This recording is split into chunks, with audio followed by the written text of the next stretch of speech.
Basava T V ವೀಕ್ಷಕರಿಗೆ ಹೃದಯಪೂರ್ವಕ ಧನ್ಯವಾದಗಳು. ಸ್ವಾಗತ ಸುಸ್ವಾಗತ. ಸ್ನೇಹಿತರೆ, ಇವತ್ತು ಆರೋಗ್ಯದ ಬಗ್ಗೆ ವಿಚಾರ ಮಾಡೋಣ. ಅನಾರೋಗ್ಯ ಎಂಬುದು ಬರ್ತಾ ಇದೆಯಾ, ನಾವು ಪರ್ಚೇಸ್ ಮಾಡ್ತಾಯಿದ್ದೀವಿ? ನೋ ಡೌಟ್ ನಾವು ಪರ್ಚೇಸ್ ಮಾಡ್ತಾಯಿದ್ದೀವಿ, ರೆಡ್ ಕಾರ್ಪೆಟ್ ಆಗಿ ಕರಿತಾ ಇದ್ದೀವಿ. ಹೇಗೆ ಗೊತ್ತಾ? ನಮ್ಮ ಆಹಾರದ ಅಭ್ಯಾಸಗಳು, ನಮ್ಮ ಜೀವನ ಶೈಲಿ. ಜಸ್ಟ್ ಒಂದು 50 ವರ್ಷದ ಕೆಳಗೆ ಹೋಗಿ ಇಷ್ಟು ರೋಗಗಳಿದ್ವಾ, ಇಷ್ಟು ಹಾಸ್ಪಿಟಲ್ಸ್ ಇದ್ವಾ, ಇಷ್ಟು ನರ್ಸಿಂಗ್ ಹೋಮ್ಸ್ ಇದ್ವಾ? ಯಾವ ರೀತಿ ಇತ್ತು ನಮ್ಮ ಜೀವನ ಶೈಲಿ? ಕೆಳಗೆ ಕುಂತ್ಕೊಂಡು ಊಟ ಮಾಡ್ತಾಯಿದ್ವಿ. ನಮ್ಮ ಕುಟುಂಬದವರೆಲ್ಲ ಕುಂತ್ಕೊಂಡು ನಗ್ನಗ್ತಾ ಮಾತಾಡ್ತಾ ತಿಂತಾಯಿದ್ವಿ. ಮನೆಯಲ್ಲಿ ಮಾಡಿದ್ದ ಆಹಾರವನ್ನೇ ತಿಂತಾಯಿದ್ವಿ. ಇವತ್ತು ಎಲ್ಲ ಪ್ಯಾಕಿಂಗ್, ಏನು ಬೇಕಂದ್ರೂ ಪ್ಯಾಕಿಂಗ್ ತರಿಸೋದು. ಏನಿದೆ ಅದರಲ್ಲಿ? ಜಂಕ್ ಫುಡ್ ಅಂತ ನಾವೇ ಹೇಳ್ತೀವಿ, ಆದರೂ ತಿಂತೀವಿ. ಏನಾಗ್ತಾಯಿದೆ? ಆ ಜಂಕ್ ಫುಡ್ ಎಂಬುದು ಸ್ವಲ್ಪ ಟೇಸ್ಟಿಗೆ ಬರೋದಕ್ಕೆ ಅಜಿನೋಮೋಟೊ ಎಂಬ ಒಂದು ವಿಷ ಪದಾರ್ಥವನ್ನು, ಸ್ಲೋ ಪಾಯ್ಸನ್ನು ಆ್ಯಡ್ ಮಾಡ್ತಾಯಿದ್ದಾರೆ. ಏನದು ಅಜಿನೋಮೋಟೊ ಎಂಬುದು? ಜಸ್ಟ್ ಒಂದು ಉಪ್ಪು ಖಾರದ ಥರ ಅದನ್ನು ಹಾಕಿದರೆ ಟೇಸ್ಟ್ ಹೆಚ್ಚಿಗೆ ಬರುತ್ತೆ. ಮತ್ತು ನಮ್ಮ ಅಜ್ಜಿ ಅಮ್ಮವರು ಮೊದಲನೇ ಕಾಲಕ್ಕೆ ಹಾಕ್ತಾಯಿದ್ರು ಇಂಥದ್ದೆಲ್ಲ ಇಲ್ಲ. ಕೇವಲ ಕೈವಾಡದಿಂದ ಎಲ್ಲ ಪದಾರ್ಥಗಳು ರುಚಿಯಾಗಿರ್ತಾಯಿದ್ವು. ಯಾವಾಗ ನಮಗೆ ಹಸು ಆಗ್ತಾಯಿದೆಯೋ ಮನೆಯಲ್ಲಿ ಪದಾರ್ಥ ಹೇಗೆ ಇರಲಿ ನಾವು ತಿಂದುಬಿಡ್ತೀವಿ. ಯಾವಾಗ ಹಸು ಇಲ್ಲದ ಟೈಮ್ ಪಾಸ್ ಆಗಿ ನಾವು ತಿಂತೀವೋ ರುಚಿ ಬೇಕು ಈ ನಾಲಿಗೆಗೆ. ಅದಕ್ಕೆ ನಾವು ಹೋಗ್ತೀವಿ, ಪ್ಯಾಕೆಟ್ ತೊಗೊತೀವಿ. ಕುರ್ಕುರೆ ಅಂತ, ಚಿಪ್ಸ್ ಅಂತ, ಇನ್ನೊಂದು ಮಿಕ್ಸ್ಚರ್ ಅಂತ, ಇನ್ನೊಂದು ಇವೆಲ್ಲ ತೊಗೊಳ್ತೀವಲ್ಲ. ಇದೆಲ್ಲ ಒಂದು ಸಲ ಕುಂತ್ಕೊಂಡು ಯೋಚನೆ ಮಾಡಿ. ನಮ್ಮ ಮನೇಲಿ ಅಮ್ಮ ಇಲ್ಲ ಅಜ್ಜಿ ಮಾಡಿದ್ದ ಪದಾರ್ಥಗಳು ಒಂದು ವಾರಕ್ಕೆ ವಾಸನೆ ಬಂದು ಏನೋ ಕೆಟ್ಟದಾಗಿ ಕಾಣ್ತವ. ಮತ್ತು ಇದೇ ಪದಾರ್ಥಗಳು ಕಂಪನಿಯವರು ಮಾಡೋದು 3 ತಿಂಗಳಾದ್ರೂ 6 ತಿಂಗಳಾದ್ರೂ ಪ್ಯಾಕೆಟ್ನಲ್ಲಿ ಯಾಕೆ ಚೆನ್ನಾಗಿರ್ತವ? ಯೋಚನೆ ಮಾಡಿದ್ದೀರಾ? ಪ್ರಿಸರ್ವೇಟಿವ್ಸ್ ಹಾಕ್ತಾಯಿದ್ದಾರೆ, ಟೇಸ್ಟ್ ಬರೋದಕ್ಕೆ ಅಜಿನೋಮೋಟೊ ಹಾಕ್ತಾಯಿದ್ದಾರೆ, which is a slow poison. If you eat, ನೀವು ಒಂದು ವೇಳೆ ಒಂದು ಪದಾರ್ಥವನ್ನು ಕಂಟಿನ್ಯೂಸ್ ಆಗಿ 1 ವಾರ 10 ದಿವಸ ಬಳಸಿದರೆ ಏನಾಗುತ್ತೆ ಎಂಬುದು ನಿಮಗೆ ಗೊತ್ತಾಗುತ್ತೆ. ಎಷ್ಟೋ ವಿಡಿಯೋಗಳು ಬರ್ತಿದ್ದಾವೆ ಅಸಹ್ಯ ಮಾಡ್ಕೊಳ್ಳೋಕ್ಕೆ ಇಂಥವೆಲ್ಲ. ಮುಖ್ಯವಾಗಿ ಪಾನಿಪುರಿ. ಈಗ ಒಂದು ಸಣ್ಣ ಉದಾಹರಣೆ ಹೇಳ್ತೀನಿ. ಒಳ್ಳೆ ಪಾಶ್ ಫ್ಯಾಮಿಲಿ, ರಿಚ್ ಫ್ಯಾಮಿಲಿ, ಅವ್ರ ಮನೆಯಲ್ಲಿ ಎಲ್ಲ ಡೈನಿಂಗ್ ಟೇಬಲು ಎಲ್ಲ ಚೆನ್ನಾಗಿರುತ್ತೆ, ಆಹಾರ ಪದಾರ್ಥಗಳನ್ನ ಇಟ್ಟಿರ್ತಾರೆ. ಒಂದು ಚಪಾತಿ ಇದೆ. ಈ ರೀತಿ ಬಡಿಸ್ಕೊಳ್ಳೋಕ್ಕೆ ಎಡಗೈ ತಗಲಿಸ್ಬಾರ್ದು ಅಂಥೇಳಿ ಪಕ್ಕಡಿ ಹಿಡ್ಕೊಂಡು ಅದನ್ನು ತಗೊಂಡು ಹಾಕ್ತಾರೆ, ಸ್ಪೂನ್ನಲ್ಲಿ ತಿಂತಾರೆ. ಇದೇ ಫ್ಯಾಮಿಲಿ ಕಾರಲ್ಲಿ ಹೋಗಿ ಚರಂಡಿ ಬಗಲಿಗೆ ನಿಂತಿದ್ದ ಮನುಷ್ಯ ಪಾನಿಪುರಿ ಮಾಡ್ತಾಯಿದ್ರೆ ಅವನು ಆ ಪಾನಿಯನ್ನು ಆ ಪೂರಿಯಲ್ಲಿ ಹೀಗೆ ತಗೊಂಡು ಹೀಗೆ ಒರೆಸ್ಕೊಂಡು ಹೀಗೆಲ್ಲ ನಿಮಗೆ ಕೊಟ್ಟರೆ ಲಟ ಹಾಕ್ತಾಯಿದ್ವಿ. ಯಾಕೆ? ಟೇಸ್ಟ್ ಇದೆ ಅಂಥೇಳಿ. ಟೇಸ್ಟ್ ಯಾಕೆ ಬಂತು? Because of Ajinomoto. ಮತ್ತು ಮನೆಯಲ್ಲಿ ಅಷ್ಟು ಪ್ಯೂರಿಫೈಡ್ ಆಗಿ ನಾವು ಹೈಜೆನಿಕ್ ಆಗಿ ನಾವು ನೋಡಿಕೊಳ್ಳೋ ಮನುಷ್ಯರು ಇಲ್ಲಿ ಬಂದು ಅವನ ಕೈಲಿಂದ ದೇವಿ ಎಲ್ಲ ಕೊಡ್ತಾಯಿದ್ರೆ ನಾವು ಲಟ ಹಾಕ್ತಾಯಿದ್ರೆ ಏನು ಬರುತ್ತೆ? ಅದು ಬೇಕಾಗಿದೆಯಾ ಇದು? ಮನೆಯಲ್ಲಿ ಕುಂತಿದ್ದೆ ಸಾಫ್ಟ್ವೇರ್ ಇಂಜಿನಿಯರ್ಸ್ ಮುಖ್ಯವಾಗಿ, ಅವ್ರಿಗೆ ಪಾಪ ಟೈಮ್ ಇರೋದಿಲ್ಲ, ಫೋನ್ ಮಾಡ್ತಾರೆ, ಏನಿದೆ ಬಿಸಿ ಯಾವುದೋ ಒಂದು ಹೇಳ್ತಾನೆ ಆರ್ಡರ್. ಅವನು ಆ ಪದಾರ್ಥ ಮುಂದಿನ ದಿವಸದ್ದು 3 ದಿವಸದ್ದು ಬಿಸಿ ಮಾಡಿ ಕೊಟ್ಟರೆ ನಮಗೆ ಹಸು ಐತೆ ಅಂತೇಳಿ ಏನು ಅಂದ್ಕೊಳ್ಳಿಲ್ಲಂಗೆ ತಿಂದುಬಿಡ್ತೀವಿ. ಅದರದ್ದು ಪರಿಣಾಮ ನಿಧಾನವಾಗಿ ತೋರಿಸುತ್ತೆ. ಯಾಕೆ? ನಮಗೆ ಆ ಟೈಮಿಗೆ ನಮ್ಮ ಶರೀರದಲ್ಲಿರುವ ಶಕ್ತಿ, ಟಾಲರೆನ್ಸ್ ಪವರ್ ಹೆಚ್ಚಿಗೆ ಇದೆ, ಏನೂ ಆಗಲ್ಲ. ಅದೇ ಒಂದು ನೆಗೆಟಿವ್ ಡಿಪಾಸಿಟ್ ಆಗಿ 1 ವಾರ, 10 ದಿವಸ, 1 ತಿಂಗಳು, 2 ತಿಂಗಳು ಅವ್ರ ಬಾಡಿಗೆ ತಕ್ಕಂಗೆ ಅದರದ್ದು ಪರಿಣಾಮ ಖಂಡಿತ ತೋರಿಸುತ್ತೆ. ಅವಾಗೇನೋ ಹೊಟ್ಟೆ ನೋವು, ಹೋಗ್ತೀವಿ ಡಾಕ್ಟ್ರ್ ಹತ್ರ, ಅವನಿಗೆ ಗೊತ್ತಾಗಲ್ಲ. ಟ್ರಯಲ್ ಆ್ಯಂಡ್ ಎರರ್ ಮೆಥಡ್, ಒಂದು ಟ್ಯಾಬ್ಲೆಟ್ ಕೊಡೋದು, ಕಡಿಮೆ ಆಗಿಲ್ಲ, ಇನ್ನೊಂದು ಹೈ ಡೋಸ್ ಕೊಡೋದು. ಇಲ್ಲರಿ ನೀವು ಸ್ಪೆಷಲಿಸ್ಟು ತೋರಿಸಿರಿ ಸ್ವಲ್ಪ. ಆ ಸ್ಪೆಷಲಿಸ್ಟು ಸ್ವಲ್ಪ ಖರಾಬ್ ಮಾಡಿಬಿಟ್ಟು ನಿಮ್ಮನ್ನು. ಏನು ನಮ್ಮ ಪರಿಸ್ಥಿತಿ? ಬೇಕಾ ಇದೆಲ್ಲ? ಟೈಮ್ ಪಾಸ್ಗಾಗಿ ತಿನ್ನಬೇಡಿ. ಒಬ್ಬ ಮಹಾಶಯ ಹೇಳ್ತಾನೆ ಒಂದು ಮೀಟಿಂಗ್ನಲ್ಲಿ, ನಮಗೆ ಯಾವಾಗ ಹಸುವಿದೆಯೋ ಆವಾಗ ತಿಂದರೆ ನಿಮ್ಮ ಆರೋಗ್ಯ 100 ವರ್ಷ ಖಂಡಿತವಾಗಿ ಚೆನ್ನಾಗಿರುತ್ತೆ.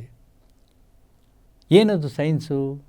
ನೀವು ಆಹಾರ ತಗೊಂಡಿದ್ದೀರಿ, ಅದು ಪಚನ ಆಗಬೇಕಲ್ಲ ಪೂರ್ತಿಯಾಗಿ. ಎಷ್ಟು ಟೈಮ್ ಹಿಡಿಯುತ್ತೆ? ಒಂದು 4-5 ಗಂಟೆ ಹಿಡಿಯುತ್ತೆ.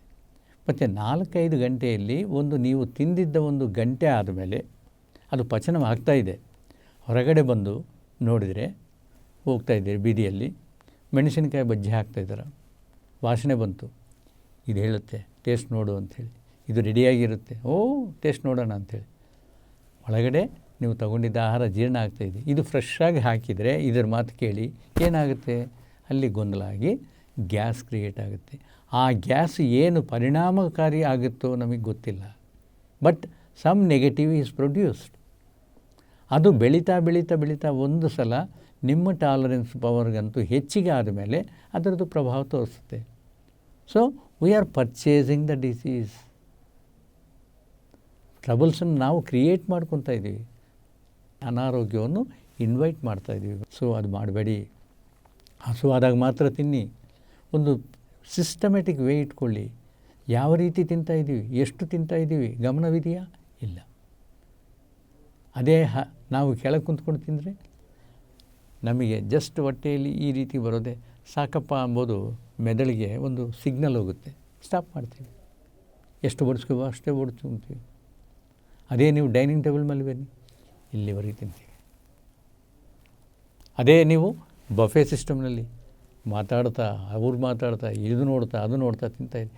ಏನು ಹಾಕ್ತಾಯಿದ್ದೀರೋ ಇದು ಏನು ಅಂಬೋದು ಮರ್ತೋಗಿದ್ದೀರ. ಇದೊಂದು ಡಸ್ಟ್ಬಿನ್ ಥರ ಹಾಕ್ತಾಯಿದ್ದೀವಿ ಒಳಗಡೆ, ಅದು ನವಿಲು ತಿಂತಾಯಿದ್ದೀವ, ಹಾಗೇ ಹೋಗ್ತಾಯಿದೆಯಾ ಗೊತ್ತಿಲ್ಲ. ಮತ್ತು ಆ ರೀತಿ ಇದ್ದರೆ ಏನಾಗ್ಬೋದು? ಇಲ್ಲಿವರೆಗೆ ಆಗುತ್ತಾ ಇಲ್ವಾ? ಒಂದು ಉದಾಹರಣೆ, ಮತ್ತು ನಾನು ಅದೇ ಹೇಳೋದು, ಏನು, ಒಂದು ನಿಮ್ಮ ಮನೆಯಲ್ಲಿ ಮಿಕ್ಸಿ ಇದೆ, ಅರ್ಧ ಹಾಕಿ ಗ್ರೈಂಡ್ ಮಾಡೋದಕ್ಕೆ ಮಿಕ್ಸ್ ಮಾಡಿ ಸ್ಟಾರ್ಟ್ ಮಾಡಿ, ಚೆನ್ನಾಗಿ ತಿರುಗುತ್ತೆ. ಅದೇ ಮುಕ್ಕಾಲ್ವರೆಗೂ ಹಾಕಿ ಸೌಂಡ್ ಬರುತ್ತೆ, ಸಿಗ್ನಿಫಿಕೆನ್ಸ್ ಏನು, ನನಗೆ ಭಾರ ಜಾಸ್ತಿ ಆಗಿದೆ ಅಂದೇಳಿ.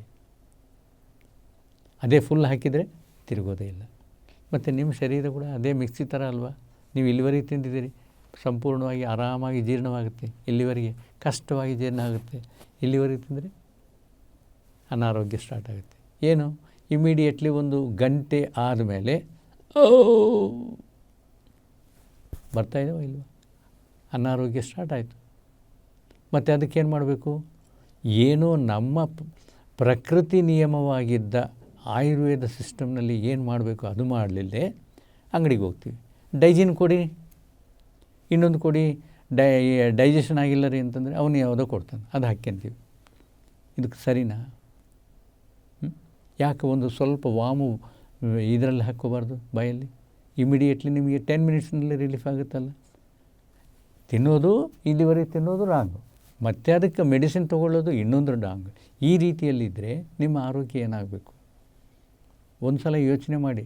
ಹಳೆಯ ಜೀವನ ಪದ್ಧತಿಯಾಗಿತ್ತು, ಎಲ್ಲರೂ ನಗ್ನಗ್ತಾ ಕುಂತ್ಕೊಂಡು ಎಲ್ಲ ಪೂರ್ತಿ ಊಟವನ್ನು ಖಾಲಿ ಮಾಡಿ ಆ ಉಳಿದದ್ದನ್ನು ನಾಯಿಗೋ ಇಲ್ಲ ಭಿಕ್ಷುಕರಿಗೋ ಹಾಕಿ ಕ್ಲಿಯರ್ ಮಾಡ್ತಾಯಿದ್ವಿ. ಇವತ್ತು ನಮಗೊಂದು ಭೂಷಣ ಸಿಕ್ಕಿದೆ, ಏನದು? ಫ್ರಿಜ್. ಏನನ್ನು ಉಳಿಲಿ ಅದರಲ್ಲೇ ಇಡ್ತೀವಿ. ಯಾಕೆ?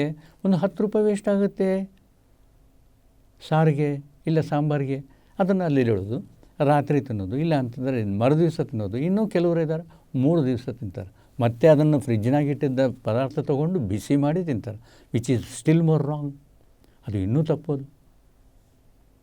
ಮತ್ತು ಈ ರೀತಿ ಮಾಡಿಕೊಂಡು ನಮಗೆ ಅನಾರೋಗ್ಯ ಹೇಗೆ ಬರ್ತಾಯಿದೆ? ನಾವೆಲ್ಲ ಒಳ್ಳೆಯ ಪದಾರ್ಥಗಳು ತಿಂತಾಯಿದ್ದೀವಿ ಅಂತಂದರೆ ಹೇಗಾಗುತ್ತೆ? ದಯಮಾಡಿ ಫ್ರಿಜ್ ಎಂಬುದು ತಿಳ್ಕೊಳ್ಳಿ, ಯಾಕೆ ಇನ್ವೆಂಟ್ ಮಾಡಿದ್ದಾರೆ.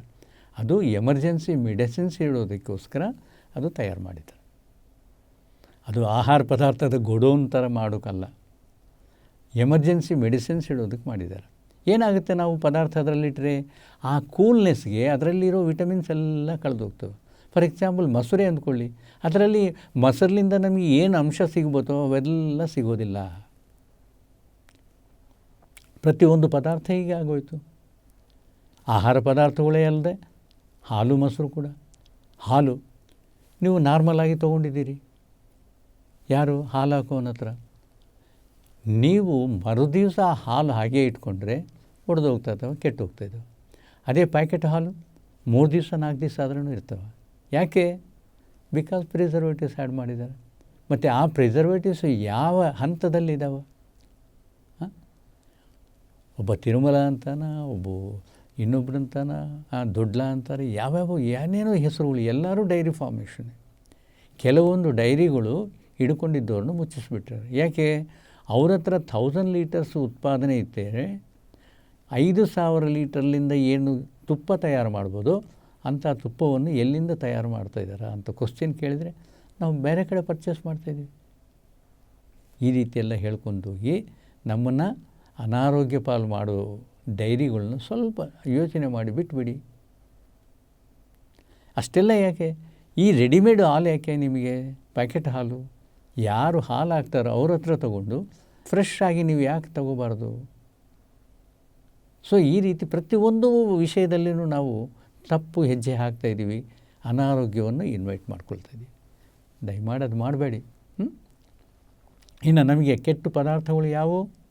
ಒಂದು 5 ಬಿಳಿಯ ಪದಾರ್ಥಗಳು. ಒಂದು ಬಿಳೆ ಅಕ್ಕಿ. ಅಕ್ಕಿ ಅಂತ ಯಾಕಂತ ಇದ್ದೀನಿ ಬಿಳೆ ಅಕ್ಕಿ ಅಂತ? ಅದರಲ್ಲಿರೋ ತೌಡೇನೈತೆಲ್ಲ ಅದನ್ನೆಲ್ಲ ತೆಗೆದುಬಿಡ್ತಾಯಿದ್ವಿ. ಯಾಕೆ? ಕಣ್ಣಿಗೆ ಇಂಪಾಗಿ ಬೆಳ್ಳಗೆ ಕಾಣಬೇಕು ಅನ್ನ. ಏನಿದೆ ಅದರಲ್ಲಿ? ಓನ್ಲಿ ಗ್ಲೂಕೋಸ್ ಕಂಟೆಂಟ್ ಇದೆ. ನೀವು ತಿಂದಿದ್ದ ಒಂದು ಅರ್ಧ ಗಂಟೆಯಲ್ಲಿ ಗ್ಲೂಕೋಸ್ ಪ್ರೊಡ್ಯೂಸ್ ಆಗಿ ನಿಮ್ಮ ಪ್ರತಿ ಕಣದ ಮೇಲೆ ಕೂಡುತ್ತೆ. ಅದನ್ನು ನೀವು ಬರ್ನ್ ಮಾಡ್ಕೊಳ್ಳಿಲ್ಲ ಅಂತಂದ್ರೇ ಗ್ಲೂಕೋಸ್ ಗ್ಲೈಕೋಸಿನ್ ಆಗುತ್ತೆ. ಯಾಕೆ ಅಂತಂದರೆ ಡಿಪಾಸಿಟ್ಸ್ ಹೆಚ್ಚಿಗೆ ಹಾಕೋದ್ರೆ ಬಾಡಿ ಸುಮ್ಮನೆ ಇರೋದಿಲ್ಲ, ಅದನ್ನು ಕನ್ವರ್ಟ್ ಮಾಡಿಕೊಳ್ಳುತ್ತೆ ಗ್ಲೈಕೋಸಿನ್ ಆಗಿ. ಗ್ಲೈಕೋಸಿನ್ ಆಗಿ ಕೂಡ ನೀವು ಏನು ಅದಕ್ಕೆ ಶ್ರಮ ಕೊಟ್ಟಿಲ್ಲ ಅಂತಂದರೆ, ಏನನ್ನ ಕೆಲಸ ಮಾಡೋದು, ವಾಕಿಂಗ್ ಮಾಡೋದು ಇದೆಲ್ಲ ಮಾಡಿಲ್ಲ ಅಂತಂದರೆ ಅದು ಮತ್ತೆ ಡೆವಲಪ್ ಆಗಿಬಿಟ್ಟು ಹೆಚ್ಚಿಗೆ ಆದರೆ ಅದನ್ನು ಟ್ರೈಗ್ಲಿಸರೈಡ್ಸ್ ಆಗಿ ಕನ್ವರ್ಟ್ ಮಾಡಿಕೊಳ್ಳುತ್ತೆ ಬಾಡಿ. ಮತ್ತು ಅದನ್ನು ನೀವು ಕನ್ಸ್ಯೂಮ್ ಮಾಡಿಲ್ಲ, ಬರ್ನ್ ಮಾಡಿಲ್ಲ, it will be converted to cholesterol. Cholesterol ಕೂಡ ನೀವು ಬರ್ನ್ ಮಾಡಿಲ್ಲ, ಫ್ಯಾಟ್ ಆಗಿ ತಯಾರಾಗುತ್ತೆ. Obesity fat. ಯಾವಾಗ ಫ್ಯಾಟ್ ತಯಾರಾಗಿದೆಯೋ ನಿಮ್ಮ ಬಾಡಿಯಲ್ಲಿ ರೆಸಿಸ್ಟೆನ್ಸ್ ಪವರ್ ಎಂಬುದು ಹೋಯಿತು, ತಟ್ಕೊಳ್ಳೋ ಶಕ್ತಿ ಹೋಗುತ್ತೆ. ಪ್ರತಿ ಚಿಕ್ಕದಕ್ಕೂ ಯಾವುದೋ ಒಂದು ಪೇಯ್ನ್ಸ್, ಯಾವುದೋ ಒಂದು ಡಿಸೀಸ್. ಆ ಸ್ಟೇಜ್ಗೆ ಯಾಕೆ ತೊಗೊಂಡೋಗ್ಬೇಕು? ಮತ್ತು ಏನು ಬೇರೆ ಏನು ದಾರಿ ಇದೆ? ಎಸ್, ಹಳೇದು 200 ಇಯರ್ಸ್ ಬ್ಯಾಕು ಬಿಳಿ ಅಕ್ಕಿ ಇದ್ದಿಲ್ಲ. ದೇರ್ ವಾಸ್ ಮಿಲ್ಲೆಟ್ಸ್, ಸಿರಿಧಾನ್ಯಗಳು, ಜೋಳ, ಸಜ್ಜೆ, ರಾಗಿ ಇವೆಲ್ಲ ಇದು, ವಿಚ್ ಆರ್ ಮೋಸ್ಟ್ ಪ್ರೋಟೀನ್ಫುಲ್. ಅವು ತಿಂದರೆ ನಿಮಗೆ 4 ಗಂಟೆ ತನಕ ಗ್ಲೂಕೋಸ್ ಪ್ರೊಡ್ಯೂಸ್ ಆಗಲ್ಲ. ಮತ್ತು ಫೈಬರ್ ಕಂಟೆಂಟು ಕಂಪೇರ್ ಮಾಡಿದರೆ ಗೋಧಿಯಲ್ಲಿ ಮತ್ತು ಅಕ್ಕಿಯಲ್ಲಿ ನಿಮಗೆ 0.2% ಫೈಬರ್ ಇದೆ. ಅದೇ ಮಿಲ್ಲೆಟ್ಸ್, ಸಿರಿಧಾನ್ಯ ಮತ್ತು ಜೋಳ, ರಾಗಿ ಇಂಥ ಪದಾರ್ಥಗಳಲ್ಲಿ 6-12% ಫೈಬರ್ ಇದೆ, which is most required to our body. ಮತ್ತು ಅವ್ರನ್ನ ಅಯ್ಯೋ ಕೂಲಿಯವರು ತಿನ್ಬೋದದು, ಲೇಬರ್ ತಿನ್ಬೋದದು, ನಾವು ಬೆಳೆ ಅಕ್ಕಿ ಸಿಲ್ಕಿ ರೈಸ್ ತಿಂತೀವಿ. ಏನೈತೆ ಮತ್ತು ಅವರದ್ದಲ್ಲಿ ಶರೀರ ದಾರುಢ್ಯ ನಿಮ್ಮಲ್ಲಿದೆಯಾ? ತಟ್ಕೊಳ್ಳೋ ಶಕ್ತಿ ನಿಮ್ಮಲ್ಲಿದೆಯಾ? ನಮ್ಮ ಪೂರ್ವಿಕರಿಗೆ ಯಾರು ಅಷ್ಟು ಬಲಿಷ್ಠವಾಗಿದ್ದರು, ಅಷ್ಟು ಶರೀರ ದಾರುಢ್ಯ ಇತ್ತು, ಎಷ್ಟು ಕೆಲಸಗಳು ಮಾಡ್ಕೊತಾಯಿದ್ರು. 50 kg ಚೀಲ ಹಿಂಗೆ ತೆಗೆದು ಬೀಸಾಕ್ತಾಯಿದ್ರು. ಇವತ್ತು 10 kg ನಿಮಗೆ ತೆಗಿಯೋಕ್ಕಾಗಲ್ಲ. ಯಾಕೆ? ನೀವು ತಿಂಬೋ ಪದಾರ್ಥದಲ್ಲಿ ಶಕ್ತಿ ಇಲ್ಲ. ಇದೇ ಕಂಟಿನ್ಯೂ ಆದರೆ ಏನು ನಮ್ಮ ಪರಿಸ್ಥಿತಿ ನೋಡಿ.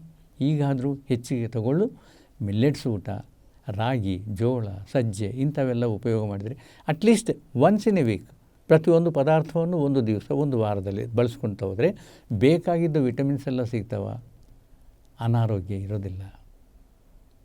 ಫೈಬರ್ ಕಂಟೆಂಟ್ ಇರುತ್ತೆ, ಗ್ಲೂಕೋಸ್ ಬೇಗ ಪ್ರೊಡ್ಯೂಸ್ ಆಗಲ್ಲ ಈ ಪದಾರ್ಥಗಳಿಂದ. ಮತ್ತು ಇನ್ನು ಚಪಾತಿ ಅಂತೀರ, ವೀಟ್. ಈಗ ನಮಗೆ ಸಿಗೋ ಚಪಾತಿ ವೀಟ್ ಏನಿದೆ ಅದು genetically modified wheat. Genetically modified ಅಂದರೆ ಏನು ಅರ್ಥ? ಮಾನವ ಉತ್ಪತ್ತಿ ಮಾಡಿದ್ದದನ್ನು ಜೀನ್ಸ್ ತಗೊಂಡು. ಅಂದರೆ ಈ ಜೆನೆಟಿಕಲಿ ಮಾಡಿಫೈಡ್ ಪದಾರ್ಥಗಳನ್ನು ಅಂದ್ರೇನು, ಅಂಥ ಬೀಜಗಳನ್ನು ನೀವು ಬಿತ್ತಿದರೆ ಬೆಳೆ ಬರೋದಿಲ್ಲ. ಮತ್ತು ಕಂಪನಿ ಹತ್ರ ಹೋಗಬೇಕು, ಆ ಗೋಧಿ ಆಗಲಿ ಅಕ್ಕಿ ಆಗಲಿ ತೊಗೋಬೇಕು, ಮತ್ತು ನಾವು ಬಿತ್ತಬೇಕು. That is genetically modified. ಅದೇ ರೀತಿ ಜೆನೆಟಿಕಲಿ ಮಾಡಿಫಿಕೇಷನ್ ಪಶು ಪ್ರಾಣಿಗಳು ಕೂಡ ಮಾಡಿಬಿಟ್ಟಿದ್ದಾರೆ ನೋಡಿ. ಈಗ ನಮಗೆ ಹಾಲು, ಡೈರಿ ಹಾಲು ಪ್ರತಿಯೊಬ್ಬರ ಮನೆಯಲ್ಲಿ, ಎಸ್ಪೆಷಲಿ ಕರ್ನಾಟಕ, ಬ್ಯಾಂಗ್ಳೂರಲ್ಲಿ ನೀವು ಎಲ್ಲನ್ನ ಹೋಗಿ ಒಂದು ಭೂತದ ಥರ ಕಾಣಿಸುತ್ತೆ. ಏನು? ಹಸು. ಅದು ಹಸುವ ಅಲ್ಲ, ಒಂದು ಪ್ರಾಣಿ. ಯಾಕೆ ಪ್ರಾಣಿ ಅಂದಿರಿ? ನಮ್ಮ ಹಸುವೊಂದು ಅಂಶ ಅದರಲ್ಲಿಲ್ಲ. ಏನು ಅಂಶ ಇದೆ? ಪ್ರತಿಯೊಬ್ಬರಿಗೆ ಕಮರ್ಷಿಯಲೈಸ್, ದುಡ್ಡು ಗಳಿಬೇಕು. ಇದರಲ್ಲಿ ಏನು ಮಾಡಿದಾರ, ಒಬ್ಬ ವಿದೇಶಿಯನು ಯಾರೋ ಮತ್ತು ಮಹಾನುಭಾವರು ಒಂದು ರಿಸರ್ಚ್ ಮಾಡಿದ್ದಾರೆ. ಏನು? ಪ್ರಪಂಚದಲ್ಲಿ ಹೆಚ್ಚಿಗೆ ಕರುಗಳು ಹಾಕೋದು ಯಾವುದು ಪ್ರಾಣಿ? ಹಂದಿ. ಯಾಕೆ? 10-12 ಕರು ಹಾಕುತ್ತೆ. ಮತ್ತು 10-12 ಕರು ಹಾಕಿದರೆ ಅದಕ್ಕೆ ಹಾಲು ಬೇಕಲ್ಲ, ಭಗವಂತ ಹಾಲು ಕೊಟ್ಟಿದ್ದಾನೆ. ಸೊ ಅದು ತಗೊಂಡ್ರೆ ನಮಗೆ ಹಾಲು ಹೆಚ್ಚಿಗೆ ಬರುತ್ತೆ. ಹಿಮಾಲಯದ ಕಡೆಗೆ ಹೋದರೆ ಆನೆ ಥರ ಇರುತ್ತೆ. ಯಾಕಂಬೋದು ಒಂದು ಮಸ್ತ್ ಬಲಿಷ್ಠವಾದ ಪ್ರಾಣಿ, ಅದರದ್ದು ಜೀನ್ಸ್ ತಗೊಂಡ. ಈ 2 ಜೀನ್ಸು ಸ್ವಲ್ಪ ನಮ್ಮ ಹಸುವಿನ ಜೀನ್ಸು ಆ್ಯಡ್ ಮಾಡಿ ಹಸು ಎಂಬುದು ಒಂದು ಪ್ರಾಣಿಯನ್ನು ಕ್ರಿಯೇಟ್ ಮಾಡಿದೆ. ದಟ್ ಈಸ್ ಜರ್ಸಿ ಹಸು. ಹೇಗಿರುತ್ತದು? ಇಷ್ಟು ದಪ್ಪವಾಗಿರುತ್ತೆ. ಹಾಲು ಎಷ್ಟು ಕೊಡುತ್ತೆ? 10-20 ಲೀಟರ್ವರೆಗೂ ಕೊಡುತ್ತೆ. ಕಡಿಮೆ ಬಂತು, ಹೋಗಿ ಡಾಕ್ಟ್ರಿಗೆ ಹೇಳ್ತಾನೆ, ವೆಟರ್ನರಿ ಡಾಕ್ಟ್ರಿಗೆ, ಸ್ವಾಮಿ ನಮ್ಮ ಹಸುವು 5 ಲೀಟರೇ ಕೊಡ್ತಾಯಿದ್ದೆ. ಒಂದು ಇಂಜೆಕ್ಷನ್ ಹೊಡಿತಾನೆ. ಆ ಇಂಜೆಕ್ಷನ್ ಪ್ರಭಾವ ಹಾಲಿಗೆ ಬರೋದಿಲ್ವಾ? ನೋಡಿ ಮತ್ತೆ ಇದೆಲ್ಲ ಎಷ್ಟು ತಪ್ಪು ಮಾಡ್ತಾಯಿದ್ದೀವಿ. ಆ ಹಸು ನಡೆಯೋದು ನೋಡಿದರೆ ಯಾವಾಗನ್ನ ಒಂದು 6 ಹೆಜ್ಜೆ ಹಾಕಿದರೆ ಅಲ್ಲೇ ಕುಂತು ಬಿಡುತ್ತೆ. ಅದೇ ನಮ್ಮ ದೇಶಿ ಹಸು. ಅಂದರೆ ಇಲ್ಲಿ ಹಂಪಿರುತ್ತೆ, ಅದನ್ನು ಕನ್ನಡದಲ್ಲಿ ಏನಂತಾರೆ ಗೊತ್ತಿಲ್ಲ, ಇಲ್ಲಿ ಹಂಪಿರುತ್ತೆ. ಆ ಹಂಪ್ ಇಂಪಾರ್ಟೆಂಟ್. ಆ ಹಂಪ್ನಲ್ಲೇ ಸೂರ್ಯನಾಡಿ ಎಂಬುದಿದೆ. ಆ ಸೂರ್ಯನಾಡಿದಿಂದ ಸೂರ್ಯನ ಕಿರಣಗಳನ್ನು ತಗೊಂಡು ಅದು ಕೊಡೋ ಹಾಲಿನಲ್ಲಿ, ಗಂಜಲದಲ್ಲಿ ಮತ್ತು ಸೆಗಣಿಯಲ್ಲಿ ಪ್ರಭಾವ ತೋರಿಸಿಕೊಡುತ್ತೆ. ಅದರದ್ದು ಹಾಲು ಕುಡಿದ್ರೆ ಅಮೃತ ಕುಡ್ದಂಗೆ. ಈ ಹಾಲು, ಈ ಜರ್ಸಿ ಹಾಲು ನಾವು 1 ಲೀಟರ್ ಕುಡಿಯೋದೊಂದೇ, ಅದು 50 ml ಕುಡಿಯೋದು ಒಂದೇ. ಯಾಕೆ? ಅದು ಅಮೃತ. ಇದು ಏನು ಪ್ರಯೋಜನ ಇಲ್ಲ, ಇದು ಕೆಟ್ಟು ಪರಿಣಾಮಕಾರಿ. ಅದು ಯಾವ ರೀತಿ ನಡೆಯುತ್ತೋ ನೋಡಿ, ಒಂದು ಸಲ ಹೀಗೆ ನಡೀತಾ ಇರುತ್ತೆ. ಮತ್ತು ನಾವು ಅದರ ಹಾಲು ಕುಡಿದ್ರೆ ನಾವು ಈ ರೀತಿಯೇ ಒಬೆಸಿಟಿ ಬರುತ್ತೆ. ಅದಕ್ಕಿನ್ನೂ ಸ್ವಲ್ಪ ಉದಾಹರಣೆ ನೋಡಿ. ನಮ್ಮ ಚಿಕ್ಕ ಮಕ್ಕಳು, ಹೆಣ್ಮಕ್ಕಳು ಪುಷ್ಪವತಿ ಮೆಚ್ಯೂರ್ ಆಗಬೇಕು ಅಂದರೆ ಯಾವತ್ತು ಏಜು? ಹಳೆ ಕಾಲದಲ್ಲಿ 13-14 ಅನ್ನೋ ತನಕ ಅವರು ಪುಷ್ಪವತಿ ಆಗ್ತಾಯಿದ್ದಿಲ್ಲ. ಇವತ್ತು ನೋಡಿ 8-9 ವರ್ಷಗಳಿಗೆ ಪುಷ್ಪವತಿ ಆಗಿರ್ತಾರೆ. Reason? Only this Jersey milk. ದಯಮಾಡಿ ವೈಜ್ಞಾನಿಕರಾಗಲಿ, ಹಾಲು ಉತ್ಪಾದನದರಾಗಲಿ ತಪ್ಪು ತಿಳಿಬೇಡಿ, ತಿಳಿಸ್ಕೊಳ್ಳಿ ಯಾವುದರಲ್ಲಿ ಏನು ಅಂಶ ಇದೆ ಅಂಥೇಳಿ. ನಮ್ಮ ನಾಟಿ ಹಸುವು 1 ಲೀಟರು, 1.5 ಲೀಟರು, 2 ಲೀಟರು, ಹಳ್ಳಿಕಾರ ಆಗಲಿ, ಮತ್ತು ಮಲೆನಾಡು ಗಿಡ್ಡ ಆಗಲಿ, ಇಂಥವೆಲ್ಲ ಹಸುಗಳು ಎಷ್ಟು ಕೊಡ್ತಾವೆ ಹಾಲು? 2. ಬಟ್ ಅಮೃತ. ಮತ್ತು ನಮಗೆ ಸಿಗ್ತಾವ? ಬೇಕು ಅಂದರೆ ಸಿಗ್ತಾವ. ಎಲ್ಲರ ಹತ್ರ ವಾಟ್ಸಪ್ ಇದೆ, ಇಡೀ ಒಂದು ಮೆಸೇಜ್ ಇಡಿ, ನಮಗೆ ನಾಟಿ ಹಸು ಹಾಲು ಬೇಕಾಗಿದೆ, ಯಾರಾದರೂ ಇದ್ದಾರ ಸಪ್ಲೈ ಮಾಡೋದಕ್ಕೆ, ಬಂದುಬಿಡ್ತಾವೆ ನಿಮಗೆ. ಆದರೆ ಸ್ವಲ್ಪ ಜಾಸ್ತಿ ಆಗ್ಬೋದು, ಧಾರಣೆ ರೇಟ್ ಹೆಚ್ಚಿಗೆ ಆಗ್ಬೋದು, 80 ರೂಪಾಯಿ, 100 ರೂಪಾಯಿ ಆಗ್ಬೋದು. ಆದರೆ ಯಾರಿಗೆ ಕೊಡ್ತಾಯಿದ್ದೀರಿ ಆ ಹಾಲು? ಬೇರೆಯವ್ರಿಗೆ ಹಂಚ್ತಾ ಇದ್ದೀರಾ? ನೀವು ತಗೊಳ್ತಾ ಇದ್ದೀರಿ. ಯಾರಿಗೆ? ನಿಮ್ಮ ಶರೀರಕ್ಕೆ. ಇದು ನಿಮ್ಮ ಶರೀರ ಅಂದರೆ ಏನಿದು? ದೇವಸ್ಥಾನ ಇದು. ಯಾರು ಹೇಳಿದಾರ? ಆದಿಶಂಕರಾಚಾರ್ಯರು ಹೇಳಿದ್ದಾರೆ. ದೇಹೋ ದೇವಾಲಯ, ಜೀವವೇ ದೇವರು ಅಂಥೇಳಿ ಬಸವಣ್ಣನೂ ಹೇಳಿದ್ದಾರೆ. ಜೀವವೇ ದೇವರು, ದೇಹವೇ ದೇವಾಲಯ. ಮತ್ತು ಈ ದೇವಾಲಯ ಅಂದ್ಕೊಂಡ ಮೇಲೆ ನೀವು ಏನೆಲ್ಲ ಕೊಡ್ಬೋದು? ಅಮೃತ ಕೊಡ್ಬೋದು, ಎಷ್ಟನ್ನಾಗಲಿ. ನಾವು ಜೀವನ ಮಾಡೋದೇ ಇದಕ್ಕೋಸ್ಕರ ಅಲ್ವಾ? ಮತ್ತು ಇದಕ್ಕೆ ಕೊಳ್ಳಿಲ್ಲದ್ರೆ ಇನ್ಯಾರು ಕೊಡ್ತೀವಿ?